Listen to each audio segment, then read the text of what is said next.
Ayun. Okay, basahin lang po muna natin tong isang tweet ni Badong. Ayon dito sa gwapong Badong Aratlis, nabasa ko lang rito sa X. Kaya wala nalulutas na problema. Nakatutok ang BBM admin sa MAC, Manisi, Ayuda at Concert. Manisi, lahat ng problema tulad ng WPS, Pogo, pagtaas ng bilhin, etc. Duterte may gawa, kaya isisilahat yan kay Duterte. Ayuda, para sumaya ang tao. At Concert, para sumaya si Junior and Friends. Maraming salamat kay Badong sa kanyang tweet. Okay, simula na po tayo. Meron na ba? 5 na lang. Pwede nang simula. Ay, hindi. 45 pa.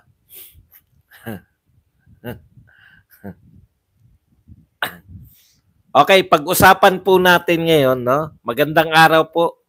Uy, grabe. Kinabahan ako. May nagpa-pink. Thank you very much po kay Yoshio 409 na nagbigay po ng 7,000 yen. Grabe naman. Thank you very much Yoshio 409. Yoshio 409. Ayan. Okay, start na po tayo. Mga taga-TikTok, kulang po kayo. Wala pong Magandang araw sa atin lahat mga kababayan sa Mampanig ng Dagdig naron. Dito na naman tayo sa another episode ng ating vlogs. Badong Aratilis po. Pag-uusapan natin ngayon, ito po, no? Lahat po ngayon, mga bago na tutuklasan natin, isa lang po yung pinatutunguhan, no? Marami na po nagsasabi ngayon, yung PAOK, sa interview po kay Karen Davila, pati po yung iba't ibang mga senador, ay nagsasabi na po na kinakailangan po na itong mga PAGCOR ay magtrabaho rin. No? Hindi po obra na sa kanila po yan eh. Ahensya po nila yung namamahala dyan sa paglilesensya sa Pogo. No? Mukhang ang mga nare-rate po ay mga lisensyado. 'Di ba? Yung alam ko sa Porac lisensyado po 'yan eh. So meron pong dapat ipaliwanag at yung sinasabi po ni chairman ng PAGCOR na may mataas na opisyal dati, cabinet Jarrett, no? Dahil mahina ka umintindi, ang ibig sabihin cabinet official, hindi po presidente. No? Kung makatawa ka, kala mo si Digong yung lumalapit sa PAGCOR eh. Cabinet official po, dating cabinet official ng nagdaang administrasyon ang lumalapit di umano. Ngayon po, no, maski po sa Senate President ay nagsasabi na po na kinakailangan na sabihin yan, no?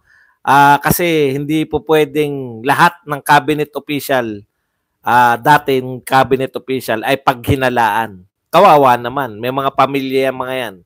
Kung isa lang yan tinutukoy, ang dami pong cabinet official.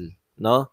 Kinakailangan pong pangalanan yan at hindi po rin ligtas ang PAGCOR porket pinangalanan. Di po ba? Hindi po pwedeng mailigtas itong gobyernong to, sawa na po tayo. No? Hindi po sa lahat ng pagkakataon na ang nilulutas nyo sanang suliranin ay pwede po kayong makalusot sa pamamagitan lamang ng paninisi sa dating administrasyon, no? Hindi po uubra yung ganyong estilo. Kinakailangan po, nagpahayag na nga po si Pangulong Duterte na magtrabaho itong gobyerno na to. Yan po mga pag-uusapan natin, pero bago yan, kung bago ka pa lang dito sa ating channel, mag-subscribe ka na. Dahil ito lang ang tayong channel na may kinikilingan, may pinapanigan, una sa balita, huli sa impormasyon. Kaya ano pang hinihintay nyo? Pindot na, okay. Ito po muna, unahin natin si Pangulong Duterte. No? Medyo wata-wata po si Pangulong Duterte. Pinagtawanan lang po si Dilima yung ikakaso sa kanya. No? Yun nga po, ulitin lang natin. No? Dilima, wag kang mangalikot. Wag kang mangalikot ng hindi mo kaya, no? Oh, hindi pala gano'n ang pagkakasabi. Sabi niya kay De Lima, "Find your peace. Huwag kang kumalikot ng away kasi pagsisisihan mo 'yan," 'no? Ginagalang po ni Pangulong Duterte yung naging pasya kay De Lima, napawalang sala siya, pero ang warning niya kay De Lima, find your peace, 'no? Mabuti 'yan at napawalang sala ka, pero 'wag ka nang magkalikot ng away. Tama naman, 'di ba? Kasi nakita niyo mo na yung epekto, eh. Nakita mo na yung epekto.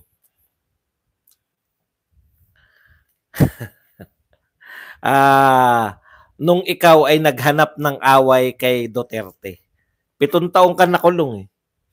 Kaya yan po yung sinasabi ni Pangulong Duterte, find your peace. Okay, isa pa pong sinabi ni Pangulong Duterte, tungkol po dito sa ICC. Sabi po ni Duterte, he does not give S about International Criminal Court. Alam mo yung ICC, ayon pa kay Pangulong Duterte, matagal na yan, Mayor Paco, whether they come in, para sa akin, wala silang jurisdiction. We are not part of ICC, umalis na tayo. Yun nga po yung sinasabi natin, eh, no? Pumuporma pa lang sila na irereklamo sa PRRD sa ICC, umalis na tayo. Ganun po katalino si PRRD. Bakit po siya magpapaloko sa inyo, no?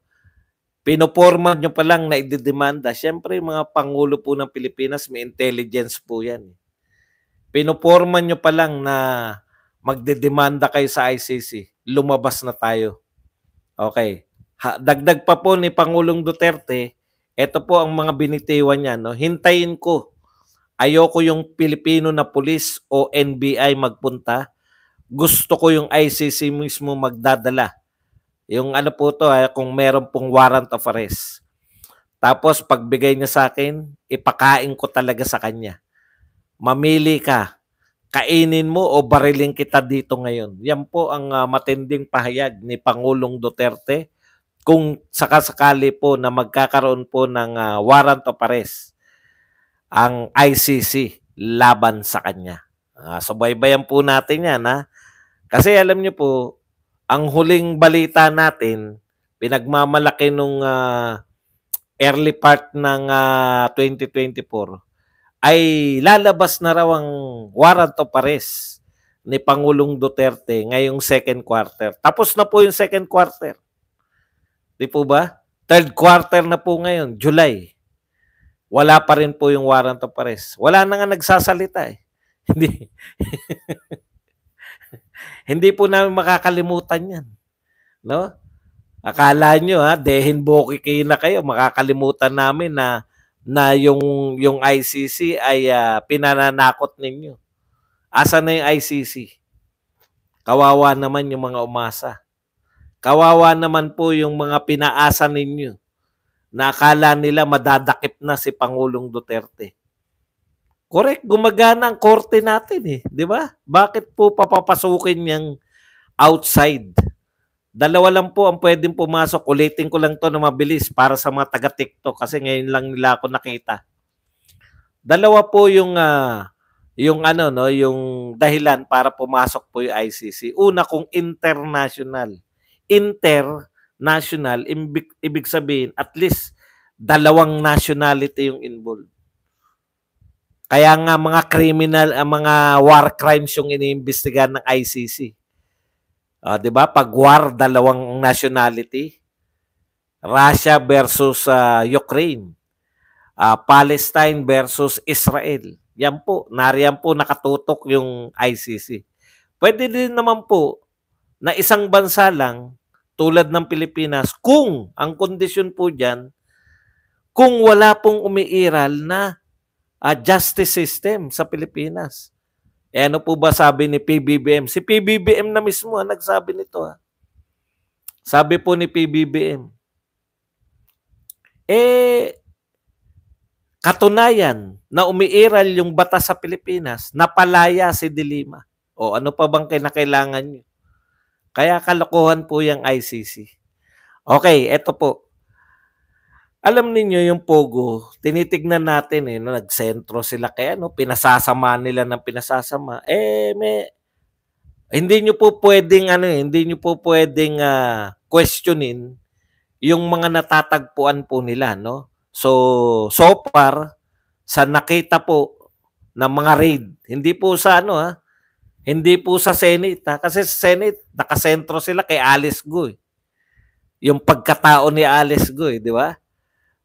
Pero dito po sa mga raid, napapakita po na mayroong mga connection sa prostitution, may connection sa iba pang illegal kidnapping, extortion, iba pang ano pa yung mga iba pang gawain, iba pang pati po meron pa silang natuklasan na involved pa tong mga tinatawag na Pogo Hub.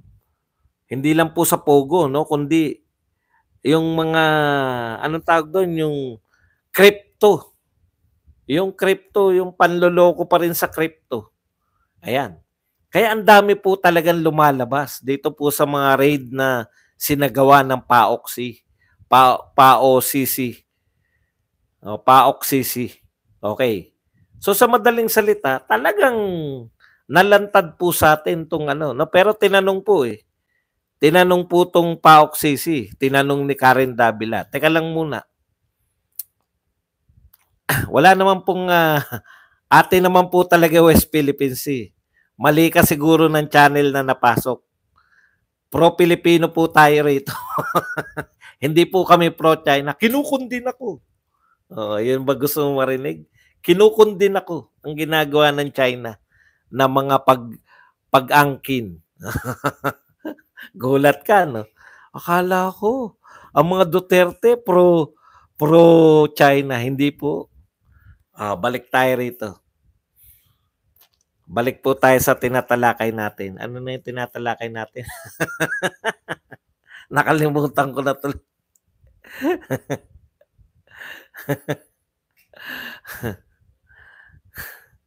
Ano na nga yung tinatalakay natin? Sa Pogo. Yung tanong ni Karen Davila. Bakit po, marami po nagtatanong, bakit po hindi nyo pinapasok yung sa Cavite? Ba? Dahil ito po ba ay dahil dati itong pag-aari, yung lugar na tinatayo ng Pogo ay dating pag-aari ni Secretary Remulla. Ganda ng mga tanong ni Karen Davila di ba? Ang sagot po nung PAOK, wala pa naman kami nababalitaan na nilalabag yung mga Pogo dyan sa Cavite. Di ba?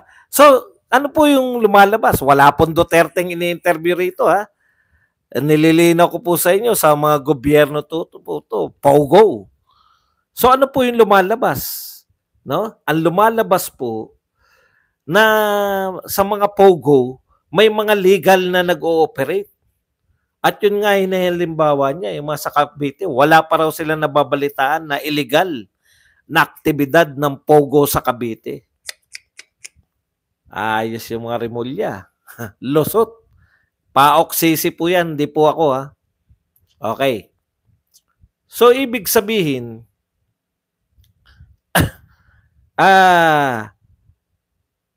eto pong ibang nire-raid nila, meron na silang nababalitaan ng mga illegal na aktibidad. So, hindi po pala lahat ng Pogo ay illegal yung mga gawain. Yun yung point ko Kaya, kailan po naging illegal? Ayon din si PAOK, yung 300 plus na illegal Pogo na nag-ooperate sa Pilipinas, nagsimula pong mag-operate po ng illegal yan simula last year. Last year, 2024 ngayon, 2023 last year. Opo, sabi ng PAOK, yung 300 plus, nagsimula yan mag-operate ng illegal simula last year. Tignan nyo po yung sinasabi Hindi po tayo nagsabi nito. May mga legal na Pogo na katulad sa Cavite na hindi nila nire-raid kasi nga wala pa sila nababalitaan na illegal na mga aktibidad. So, ibig sabihin, legal. Ibig sabihin, nung panahon ni Duterte, kung legal yung Pogo, kaya wala tayong nababalitaan. Ha, di ba? Ay, yung script nyo kasi, yung script nila Risa Ontiveros, yun ang binabangga nito. Kasi, kung ang script nyo, lahat ng Pogo ay masama, at ang kaya sumama, at lahat ng Pogo masama, at yan ay pinauso ni Duterte, therefore, ang may kasalanan ng lahat si Duterte. Tapos may sinasabi kayo ngayong protector, si Duterte din yan dahil may picture. Therefore, si Duterte ang protector ng lahat ng Pogo sa Pilipinas. Kaya ang problema natin, Duterte, hindi yung mga Pogo. Yan yung script nyo di ba? Pero binabago nito. Teka muna, wala namang illegal na naririnig kaming ginagawa ng mga Pogo sa Cavite. Bakit namin re-raidin? Kinakailangan maingat tayo dyan, sabi pa ng PAOK. Alam namin kung bakit po kailangan mag-ingat. Di ba?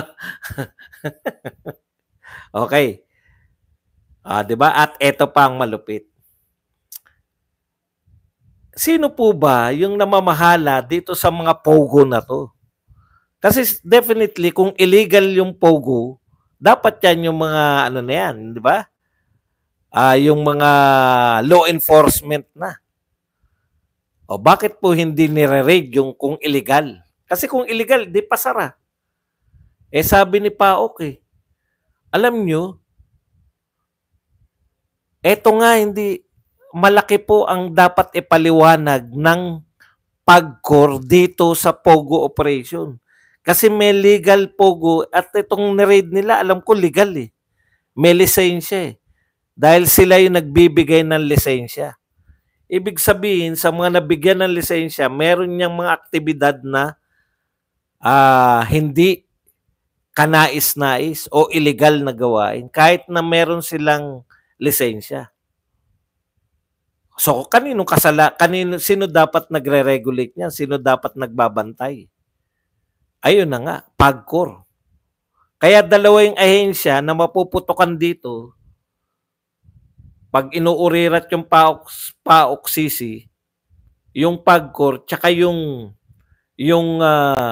Bureau of Immigration. Sa actual yan, Kasi tapos na po tayo ron sa Ito po ngayon lang namin natutuklasan to Tapos na tayo dun sa hindi nyo na po pwedeng real time po to. May problema po tayo ngayon. Hindi nyo po pwedeng ibalik lang ng ibalik sa panahon ni Duterte. Yung real time na problema natin ngayon 2024, ang dapat solusyonan ngayon 2024. Okay, pinalagan po ng lahat yung sinabi nung PAGCOR, chairman. No? Una, mismong PAOK, sabi ng PAOK, hindi po pwede yan. Dapat ibulgar ni chairman PAGCOR, hindi po pwedeng ibitin yung mga tao. Bakit nyo nga naman gagawing telenovela? Maglilinis pa muna ng mga ugnay-ugnay? Bakit nyo po gagawing telenovela? Para pag hinalaan na katulad ni Jared, yung pagkakaunawa niya, ang protector si Digong? Binibitin nyo Mayroong mga protector daw yung Pogo sa dating administrasyon. Di tumbok na naman si Digong hanggat hindi nyo sinasabi kung sino. Sabi ni Senate President Chis Escudero, ay pangalanan ng PAGCOR. Hindi po pwede ang daming cabinet official. Di lahat sila pinaghihinalaan. Halimbawa, mahusay ako opisyalis nung araw. Halimbawa, ako si Tugadi. Paghihinalaan ako dyan. Ang dami ko nagawa. Tapos paghihinalaan ako dahil ayaw mong sabihin.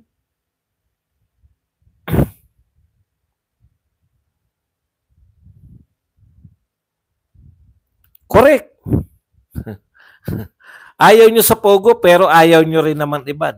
Ito po sabi ng PAGCOR Hindi po pwedeng kara-karaka iban yung pogo kasi marami tayong yung maraming poproblemahin na tsaka yung iba lisensyado.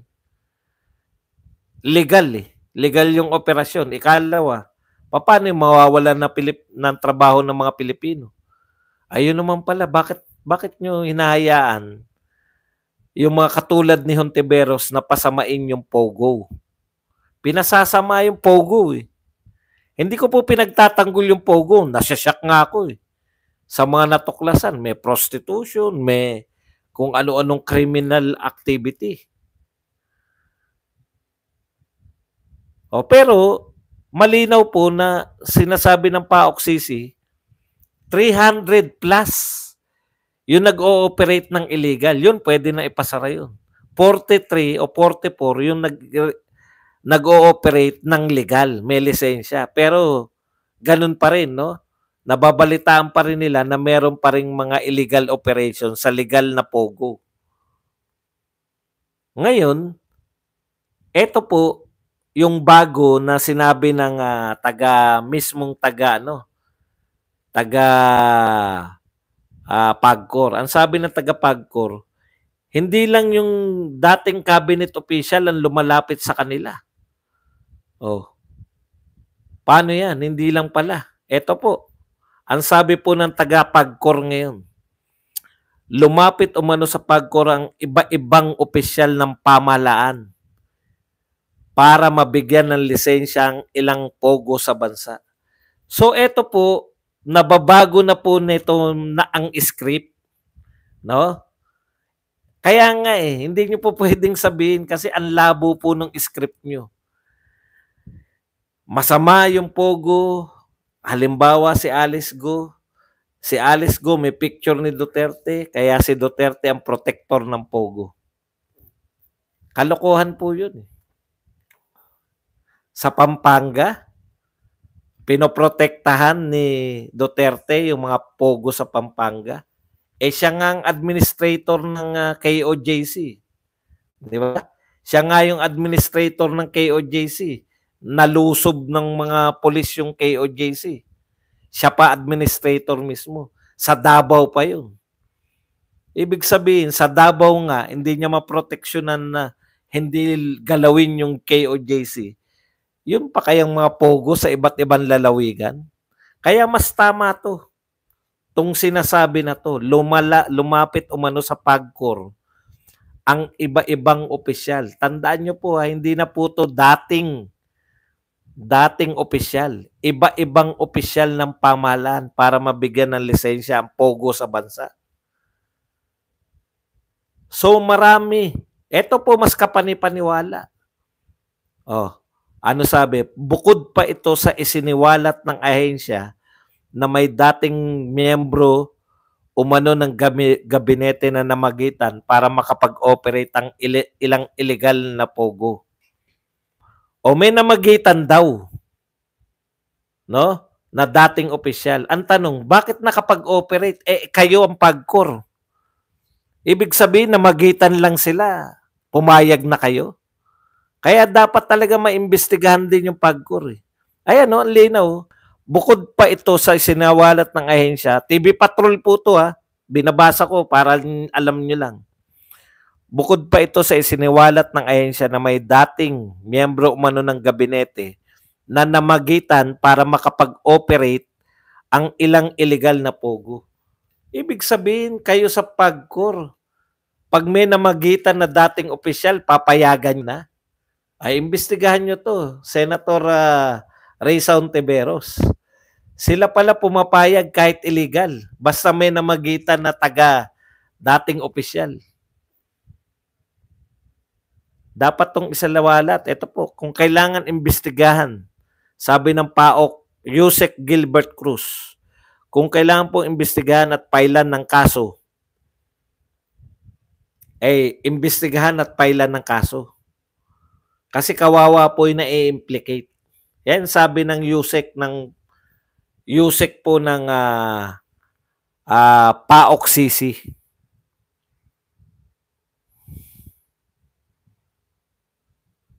So hindi kayo lusot dito. No, yung gobyernong to, imposible po talaga na makakalusot kayo. Tama na po, tigilan na po natin yung paninisi sa mga Duterte. Sabi nga ni Pangulong Duterte, magtrabaho ka. Hinalal ka, hindi ka naman pinilit eh. Nangampanya ka eh nung binoto ka, tapos tamang-tama po to, no? Gusto niyo palalain, gusto niyo yung ipakita sa mga tao na yung yang pogo ay panay kasamaan. Magtrabaho po yung gobyerno, hindi pwedeng expose nyo lang tapos iugnay nyo sa Duterte dahil may picture.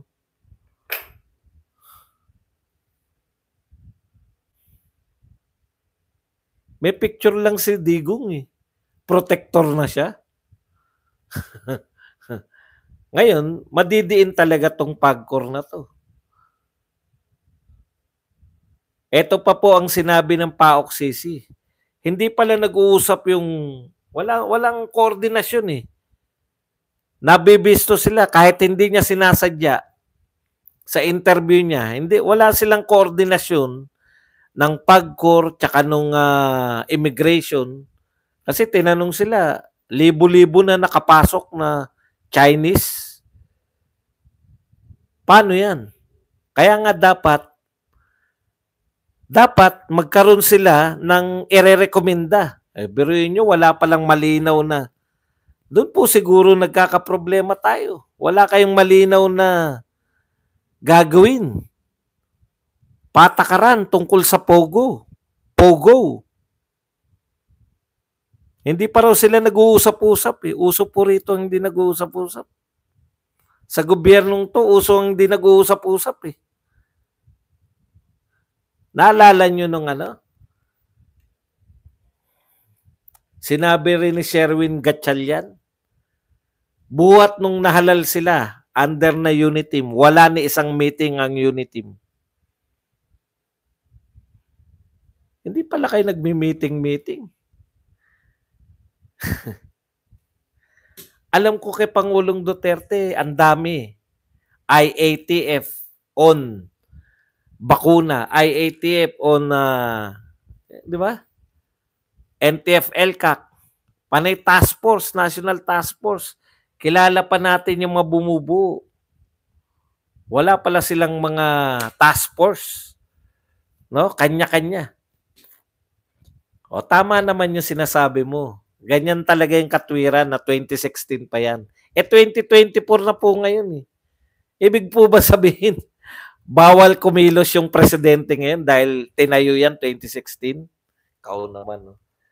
Alam niyo po, naging leader po ako eh, sa mga hindi po nakakalam. Leader po ako eh. Pagpunta ko ba ron sa lugar, may nakita akong problema, hindi ko lulutasin. Kahit ba dinatnan ko yan, sa tingin niyo ba si Duterte walang dinatnan na problema? Dami, di ba? Droga, infrastructure, yung NPA. Hindi niya naman sinabi, NPA, ang tagal na nito Panahon pa ng Marcos Sr. to Dumami to nung Marcos Sr. Hindi po, nilutas niya. Malawak ang problema sa droga. Umangal ba siya? Dinatnan ko na to. Nilutas niya.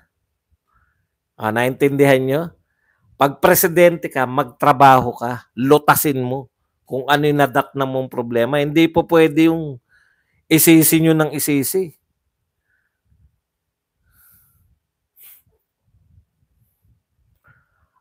Ang ginanda kang kay Pinoy may raid, kay Digong boss may raid ba? Napakarami po raid na ginawa kay Tatay Digong, baka hindi niyo po alam. Kaya nga marami namatay, di ba? Yan nga inaangal sa kanya. Ano ba raid ang pinagsabi niyo? Ang dami nga patay kay Digong eh. Raid lang ba gusto niyo?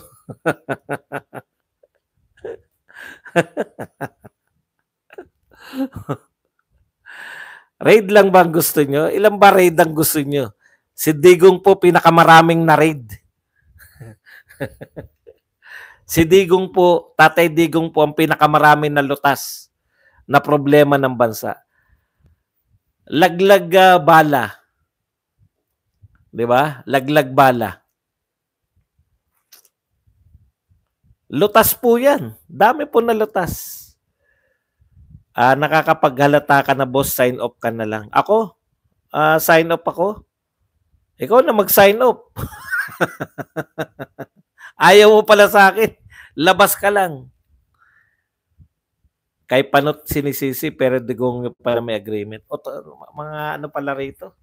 Ang dami mong i-update sa kanila, no? Halo-halo yung utak, halo-halo. Bayaan nyo, pagka lagi na akong nagtitiktok, tataas din ang antas ng mga kabuhayan natin. Pinagsa-sign up na ako sa TikTok. Okay, yan lang po ang ating paksa. Pwede na po tayo magtanong. Yan. Tanong na po. Ginamit lang ang unit team ng mga mangga. Correct. Sa Pogo Boss, wala. Pero sa War on Drugs, siya naging seryoso. Nag-i-start pa lang po yung Pogo. Paano mo re-readin? Ibig sabihin, yung Pogo, kung nakikinig ka kanina pa, may mga legal na Pogo at may mga illegal na gawain. Dahil si Duterte pa ang presidente, takot silang mag-illegal. Naintindihan? Katatayo. Nag-apply pa lang sila ng panahon ni Duterte. Alam nga naman mag-illegal mo kagad sila, kayo naman. Siyempre, tansyahan din yan. Puta, pinayagan na tayo rito. No? Okay to, kikita tayo. Yun yung sinasabi ko sa inyo. Pwede po talaga yun, di ba? Legal kami nag-ooperate, okay to. Legal tayo rito sa Pilipinas. Wala pa tayo nababalita na ganyan. Ang dali lang po kay Tatay Digo, raid lang pala gusto nyo. Dami nga ni raid pinoproblema nyo yung raid. Pero di mo alam, boss, kaya nga gustong pumasok ang ICC dahil di siya parehas. Sabi mo lang yun. Wala pa nga, nainip na nga kami. Ilabas mo na kasi Probe Kabobo, Probe Kakoba. Ilabas mo kasi ICC, baka tinatago mo sa bahay nyo. Ang tagal nyo na sinasabi na papasok ICC, hanggang ngayon wala pa di ba? Ayan, pinaniniwala ka lang. Naniwala ka naman. Ano magagawa natin? More blessings like this. Yan. Thank you very much po teka muna, si ano ba na ano na natin? Yung nagpakape ba ng malupit-lupit na naging moderator na natin? Warprek ba rito? Kaya nga di ba matagal na namin naghihintay sa ICC?